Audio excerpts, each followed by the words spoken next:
They laughed at the too-old bride, until he danced with her in the dust.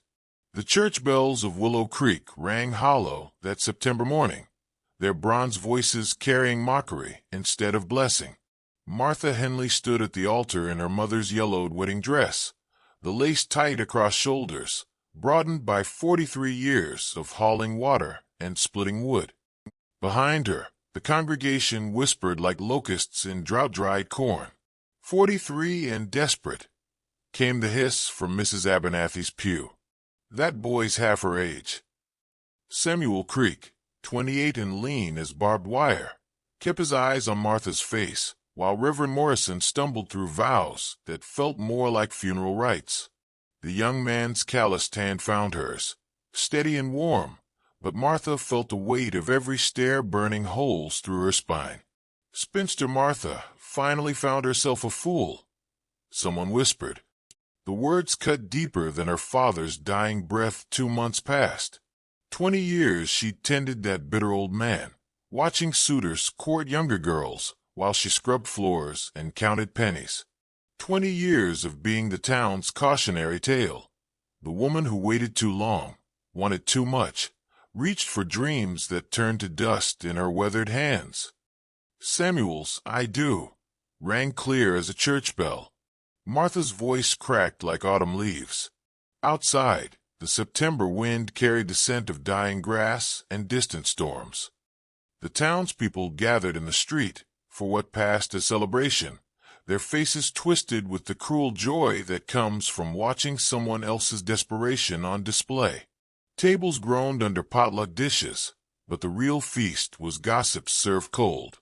"Look at her," snickered young Tom Bradley. "Dressed up like she's 20 again." "That boy's after her daddy's land," declared Sheriff Caldwell, his badge catching sunlight like a warning.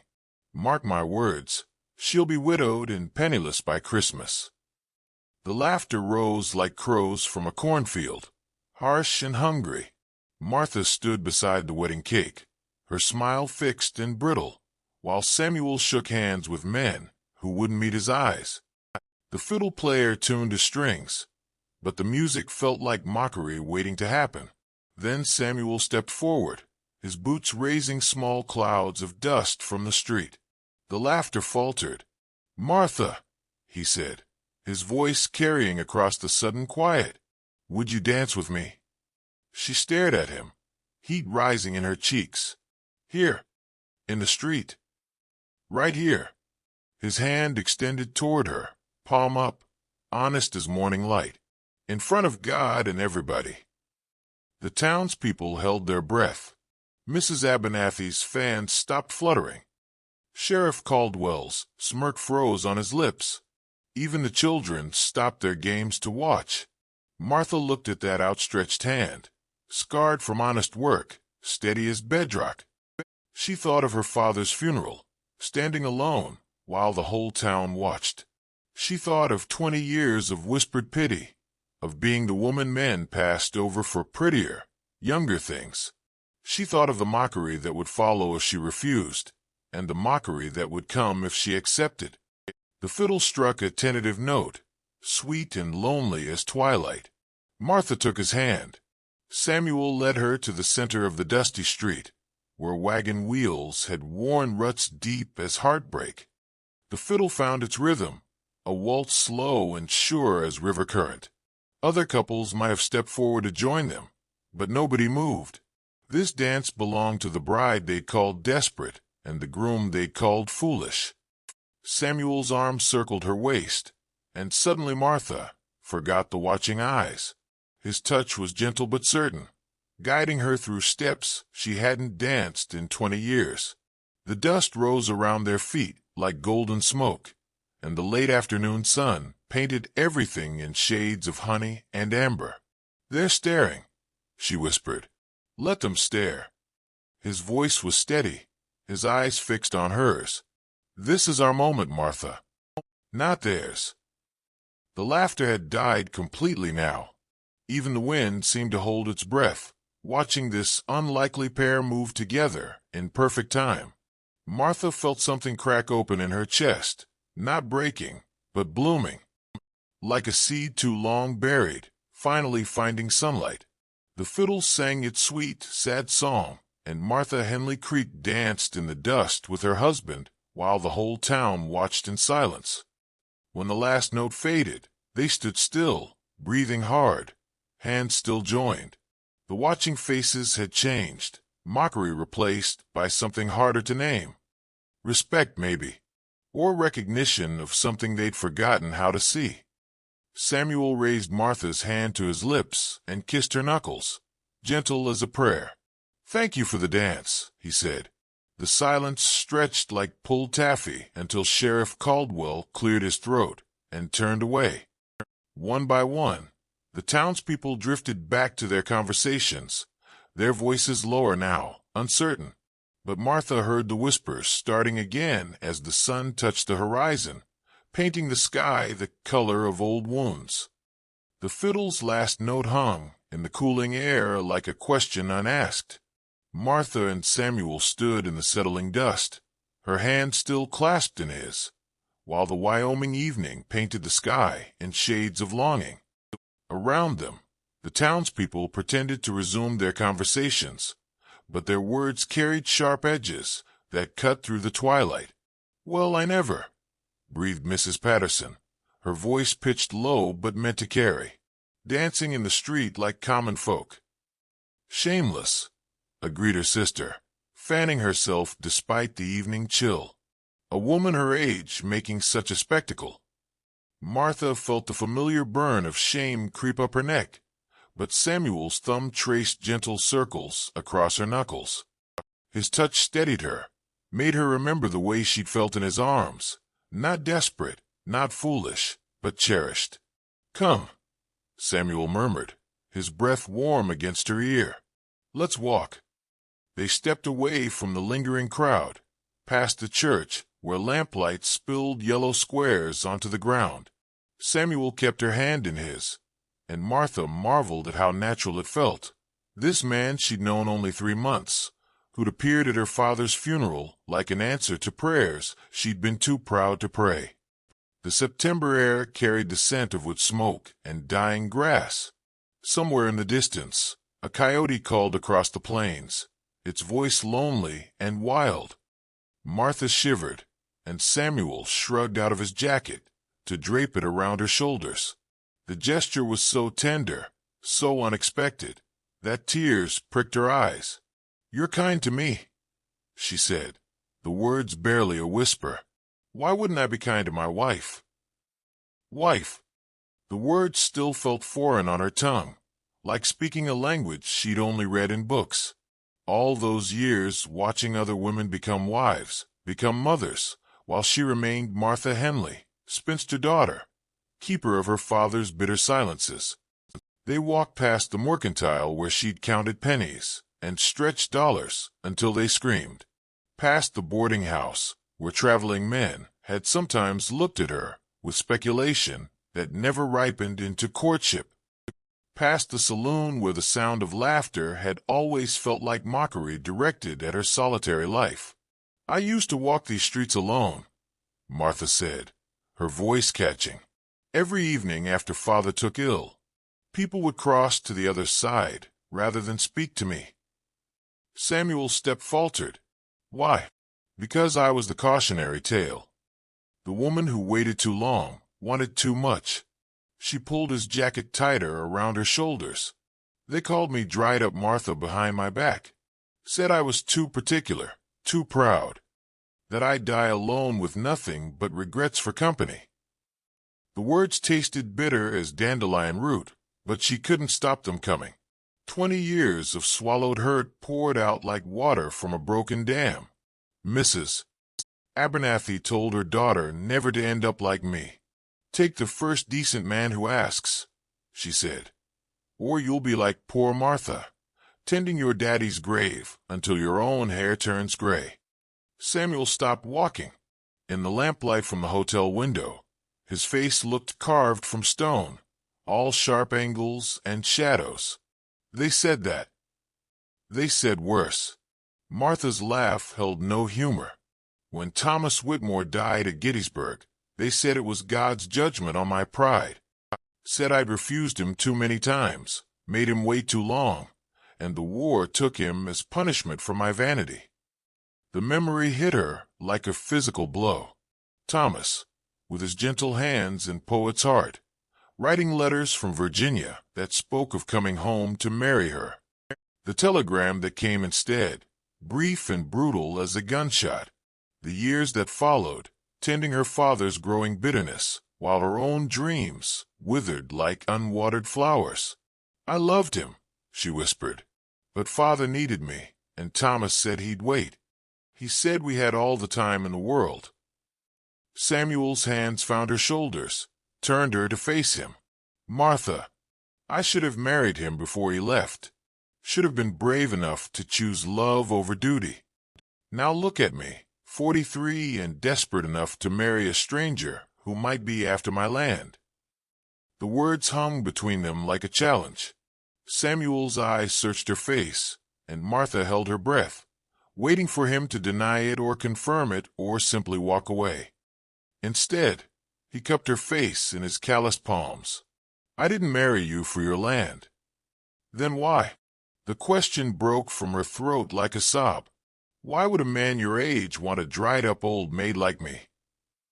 Because, Samuel said, his voice steady as bedrock, when I saw you at your father's funeral, standing alone while the whole town watched, you looked like the loneliest person I had ever seen, and I know what lonely feels like. His thumb brushed away a tear she didn't know had fallen, because when you spoke at the graveside, thanking people for coming, your voice never wavered even though your hands were shaking. That takes strength, Martha. More strength than most people have. The night air stirred around them, carrying the scent of sage and distant rain. In the hotel window, a shadow moved across the yellow square of light. Someone watching, always watching, in a town where privacy was as rare as gold nuggets.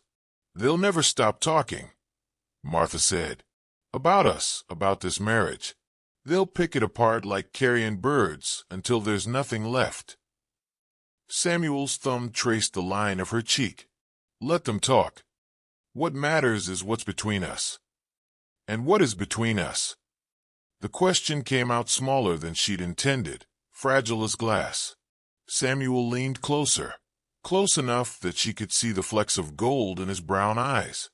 I don't know yet, but I'd like to find out. From somewhere in the darkness came the sound of a door slamming, footsteps on wooden planks. The night was full of watchers, listeners, people ready to dissect every word and gesture for signs of weakness or shame. But for this moment, in the circle of Samuel's arms, Martha let herself believe that maybe, just maybe, it was possible to dance in the dust and call it joy. The coyote called again, closer now, its voice rising and falling like a question thrown at the stars. Samuel took her hand. Come, let's go home. Home. Another word that felt foreign, hopeful, dangerous as dynamite. Martha squeezed his fingers and let him lead her through the darkness, toward whatever waited beyond the watching eyes and whispered judgments of Willow Creek. The house her father built sat silent in the moonlight, its weathered board silver as old bones. Martha stood on the porch where she'd spent 20 years watching the world pass by, Samuel beside her in the cooling night air. The familiar creak of the floorboards under their feet sounded different now, not the lonely protest of a spinster's footsteps, but the music of two souls finding their rhythm. Inside, the parlor held the ghost of her father's presence. His chair sat empty by the cold fireplace, the Bible he'd read, but never lived by still open on the side table. Martha moved through the rooms like a woman walking through her own grave, touching things that spoke of a life measured in duty and sacrifice. He wasn't always bitter, she said, running her fingers along the mantelpiece, where daguerreotypes of better days gathered dust. Before Mother died, he used to sing, had a voice like honey and sunshine. Samuel studied the photographs. Martha as a young woman, bright-eyed and hopeful, standing beside parents who looked at each other like the world began and ended in their shared glance. "You look like her." Father said I had her stubborn streak. Martha's laugh held no joy. Said it would be my downfall, wanting things I couldn't have.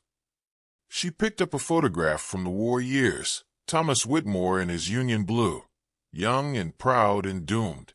His face stared back at her across 20 years of grief. The boy who'd promised to come home and make her his bride. "I was 18 when this was taken," Martha whispered. "Thomas said he'd marry me the day he got back from Virginia.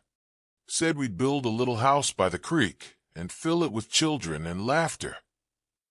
The tears came without warning, sudden as summer storms.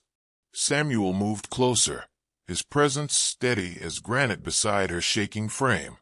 "I waited," she continued, her voice breaking like river ice in spring. 2 years of letters getting shorter, fewer, until they stopped coming altogether. Then the telegram. "Regret to inform you that Private Thomas Whitmore was killed in action at Cold Harbor." The words hung in the air like gun smoke. Martha set the photograph back on the mantel with hands that trembled like autumn leaves. "Father said it was God's judgment on my vanity. Said I'd been too proud to accept Thomas before the war, too particular to take him when he was just a farm boy with dirt under his nails. He said if I'd married Thomas before he left, the boy might have stayed home where he belonged." Samuel's jaw tightened. That's a cruel thing to say to a grieving woman. Father specialized in cruelty after Mother died. Martha sank into the horsehair sofa that had been her prison for so many years. "He needed me, you see. Or said he did. Every time a man came calling, Father would take sick. Every time I talked about leaving, about making my own way, he'd remind me that I was all he had left." The house creaked around them, settling into darkness like an old woman easing into her grave. Outside, the wind whispered through the cottonwoods that lined the creek where Thomas had kissed her goodbye. "I should have been braver," Martha said. "Should have married Thomas before he left, or found the courage to leave Father to his bitterness. Instead, I stayed, watched my youth slip away like water through cupped hands while Father grew meaner and the town grew colder." Samuel sat beside her on the sofa, careful not to crowd her in her grief. "We all carry regrets, Martha. Some heavier than others." Something in his voice made her look up. In the lamplight, his face carried shadows she hadn't noticed before, lines carved by pain, eyes that held their own ghosts. "You speak like a man who knows about loss," she said. Samuel was quiet for a long moment, his hands clasped between his knees. When he spoke, his voice was low as winter wind. "I had a wife, Rebecca. Met her in Colorado Territory when I was working the silver mines. She was a preacher's daughter, pretty as spring water, with a laugh that could cure whatever ailed you." His throat worked as he swallowed hard. "We had a little girl, Sarah, hair like corn silk and her mother's green eyes." Martha felt her heart clench. "What happened?" "Fever took them both the winter of '82. Started with Sarah. Just a cough at first, nothing that worried us. But it spread through her little body, like wildfire. Rebecca nursed her day and night until she caught it too." His voice cracked like breaking timber. "I buried them on the same day, in the same grave, because Sarah wouldn't let go of her mama's hand even in death." The silence stretched between them, heavy with shared understanding. Outside, a night bird called, lonely and lost, like souls crying in the darkness. "After that, I couldn't stay," Samuel continued. "Couldn't look at the house we'd built, the garden Rebecca planted, the little rocking horse I'd carved for Sarah. So I drifted. Montana, Idaho, Wyoming, looking for something I couldn't name." "And did you find it?" Samuel turned to look at her, his eyes reflecting the lamplight like still water. "I found you." The words hit her like a physical blow, not painful, but overwhelming in their simple honesty. Martha felt something shift in her chest, a door opening that she'd thought sealed forever. "But I'm not young," she whispered. "Not pretty like your Rebecca must have been. I'm just a dried-up old maid with more years behind her than ahead." Samuel reached for her hand, his fingers warm and steady. "You're a woman who's survived 20 years of other people's cruelty and still has kindness left to give. You're a woman who danced in the dust because her husband asked, even though the whole town was watching. That's not dried up, Martha. That's courage." The grandfather clock in the hallway chimed midnight, its bronze voice echoing through the house like a benediction. Martha looked at this man who'd appeared in her life like an answer to prayers she'd been too frightened to voice, a man carrying his own scars, his own ghosts, his own burden of grief. "We're a pair, aren't we?" she said. "Two broken souls trying to make a whole." "Maybe that's enough," Samuel said. "Maybe two people who understand loss can build something together that neither could build alone." From somewhere in the walls came a small sound, a mouse skittering across the floorboards, or the house itself settling deeper into its foundation. Martha listened to the familiar creaks and sighs of the only home she'd ever known, feeling the weight of memory and the promise of something new pressing against her ribs like bird wings. "I'm scared," she admitted. "Of what?" "Of hoping again. Of letting myself believe that maybe, just maybe, there's still time for happiness." Samuel lifted her hand to his lips, kissed her knuckles, with the same gentle reverence he'd shown in the dusty street. "There's always time, Martha. As long as we're breathing, there's time." But even as he spoke the words, Martha heard something that made her heart stutter, the sound of boots on the front porch, slow and deliberate as a death march. Someone was coming, at midnight, with news that couldn't wait for morning. Samuel heard it too. His hand moved instinctively toward the gun at his hip, and Martha knew with cold certainty that their fragile hope was about to be tested by the harsh realities of a world that didn't forgive weakness or reward courage. The footsteps stopped at the front door. A fist pounded against the wood, sharp as gunshots in the quiet night. "Open up, Mrs. Creek. This is Sheriff Caldwell. We need to talk." The pounding on the door echoed through the house like hammer blows on a coffin lid. Martha's hand flew to her throat, her wedding ring catching lamplight like a promise about to be broken. Samuel rose from the sofa, his movements fluid as creek water but sharp with tension. "Sheriff Caldwell," Martha called through the door, her voice steadier than her racing heart. "It's past midnight. What's so urgent it can't wait for morning?" "Open the door, Martha." Caldwell's voice carried the weight of badge and authority, but underneath ran a current Martha recognized, the bitter satisfaction of a man who'd waited years for his moment of revenge. "I've got business with your husband." Samuel's hand rested on his gun, but easy and natural as breathing. "You know him?" "Since I was 16. Martha's lips tasted of ashes. "He courted me before the war, before Thomas. When I chose Thomas over him, he said I'd regret it. Seems he's been waiting 20 years to make good on that promise." The pounding came again, more insistent now. "I know you're in there, Creek. Best open up before I have to break down the door." Samuel moved to the window, careful to keep hidden behind the curtain. Outside, torchlight flickered like devil's eyes, and Martha counted at least 4 horses tied to the gate post. The sheriff hadn't come alone. "What do you want, Caldwell?" Samuel called through the door. "Justice." The word dripped venom. "Got some interesting papers came in on today's stage. Seems you got yourself quite a history, boy." Martha felt ice form in her veins. "What kind of history?" Samuel's jaw tightened, but his eyes never left hers. "The kind that follows a man no matter how far he runs." The door shuddered under another assault of fists. "Open up, or I'll arrest you both for obstruction." Martha, you might want to hear what your new husband's been hiding from you. Don't, Samuel whispered, his voice urgent as gunfire. Whatever he says, whatever he shows you, remember that I chose to stay. I could have kept drifting, but I chose to stay. But Martha was already moving toward the door, her bare feet silent on the cold floorboards.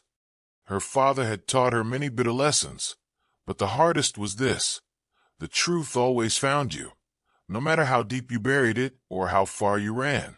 She turned the lock with fingers that shook like autumn leaves. Sheriff Caldwell stood on her porch like judgment made flesh, his badge catching torchlight from the men behind him. Deputy Morrison, Tom Bradley, and Jake Patterson, their faces twisted with the cruel joy of men who'd found fresh meat to devour. In Caldwell's hand, a sheaf of papers crackled in the night wind. Mrs. Creek. Caldwell's smile was cold as January snow. Sorry to disturb your wedding night, but I thought you want to know who you married. I know who I married, Martha said, but her voice carried less conviction than she'd hoped. Do you now? Caldwell stepped into the lamplight, his face revealing the lines that 20 years of bitterness had carved around his eyes. Did he tell you about the wife he left behind in Colorado? The debts he ran from Montana? The warrant for his arrest in Idaho Territory?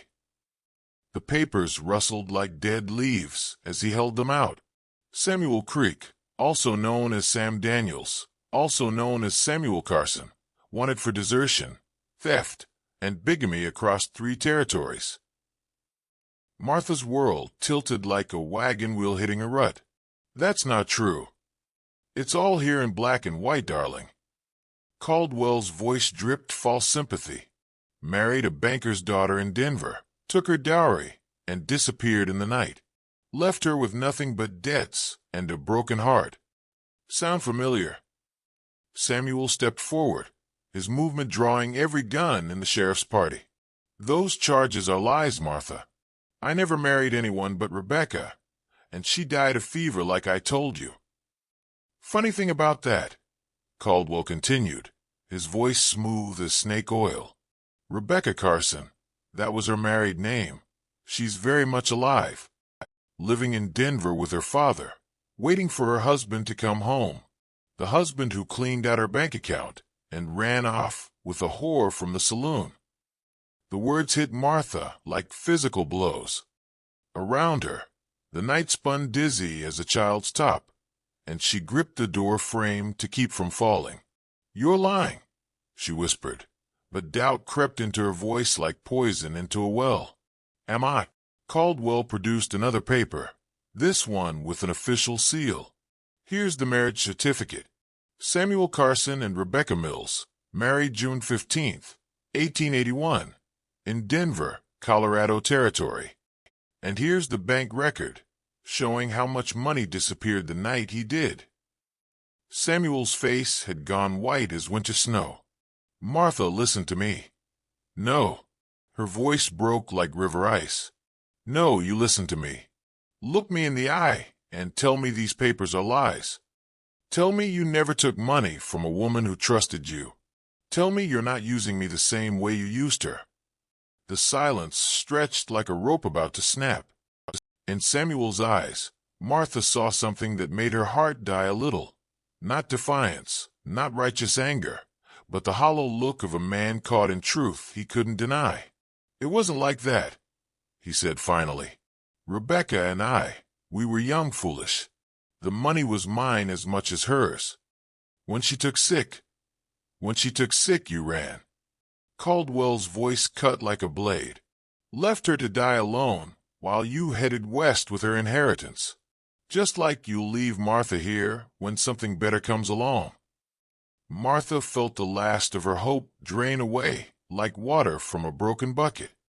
The dance in the dusty street felt like something from another lifetime, a moment of joy stolen from a world that didn't forgive women for wanting more than loneliness and regret. The marriage, she whispered. If you're already married, then we aren't married at all, Caldwell finished. Which makes you what exactly? His whore? His latest mark? Either way, this house and everything in it belongs to your father's estate, and without a legal marriage, you got no claim to it. The night air felt thin as mountain atmosphere. Martha gripped the door frame harder, her knuckles white as bone in the torchlight. Around her, 20 years of shame and mockery collapsed into this moment, standing on her own porch, learning that the one man who'd ever treated her with tenderness was just another lie in a lifetime full of them. Martha. Samuel's voice was soft as prayer. Give me a chance to explain. She looked at him, really looked, and saw not the gentle man who'd danced with her in the dust, but a stranger wearing his face. How many women had he charmed with those steady hands and quiet voice? How many hearts had he broken while claiming his own was shattered beyond repair? Get out, she said.